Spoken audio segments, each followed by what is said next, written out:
लंबी लिख दी है। अभी बाप तुमको समझाते हैं, बच्चे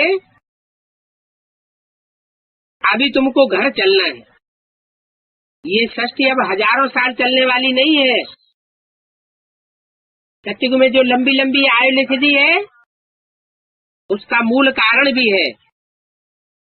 कारण ये है कि कोई भी मकान बनाया जाता है तो पहला तल्ला बनाने में ज्यादा टाइम लगता है। कोई नाटक खेला जाता है तो पहला सीन तैयार करने में ज्यादा टाइम लगता है।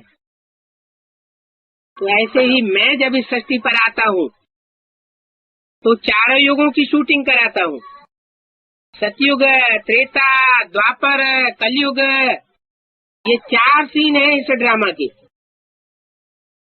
4 सीन में जो पहला सीन है देवी देवताओं का सतयुग, सत्य का युग, उसकी शूटिंग करने में लंबा टाइम खींचे जाता है। इसलिए शास्त्रों में सतयुग की आयु लंबी दिखा दी है। कहते हैं कलयुग से 2 गुनी आयु द्वापर की, 3 गुनी आयु त्रेता की और 4 गुनी आयु सतयुग की दिखाते हैं। ये सब बातें यहाँ की हैं। इस समय जबकि कलयुग का अंत होने वाला है, सतयुग की आदि होने वाली है, तो आधा हिस्सा कलयुग का और आधा हिस्सा सतयुग का 50-50 वर्ष ऐसे समझा जाए। 100 वर्ष के संगम युग में परमात्मा बाप आकर के सृष्टि को परिवर्तन करते हैं। तो ये शूटिंग काल चलता है।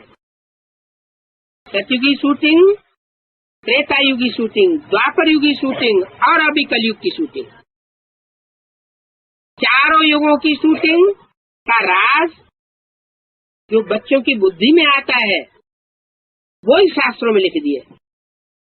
चाहे वो रामायण हो, राम रावण की कथा हो, वो कोई त्रेता युग की कथा नहीं है। त्रेता युगी शूटिंग में जो कार्य हुआ है वही उन्होंने शास्त्रों में लिख दिए। चाहे वो देवासुर संग्राम रहा हो, देवताओं और असुरों की लड़ाई कोई सतयुग में नहीं लगी, वो भी इसी समय की बात है। चाहे वो महाभारत युद्ध हो, वो महाभारत युद्ध ऐसे नहीं कि कृष्ण भगवान ने द्वापर के अंत में आकर के महाभारत युद्ध कराया और पापी कलयुग की स्थापना कर दी। फिर भगवान के आने का फायदा ही क्या हुआ? अगर भगवान पापी कलयुग की स्थापना करने आए, नहीं, परमात्मा तो आता ही है कलयुग के अंत और सतयुग के आदि में। जब नई सृष्टि की स्थापना करनी होती है, पुरानी दुनिया का विनाश करना होता है, जैसे कि गीता में लिखा है, धर्म संस्थापनार्थाय विनाशाय च दुष्कृतम्। धर्म की स्थापना करने के लिए आता हूँ, सद्धर्म की स्थापना करता हूँ,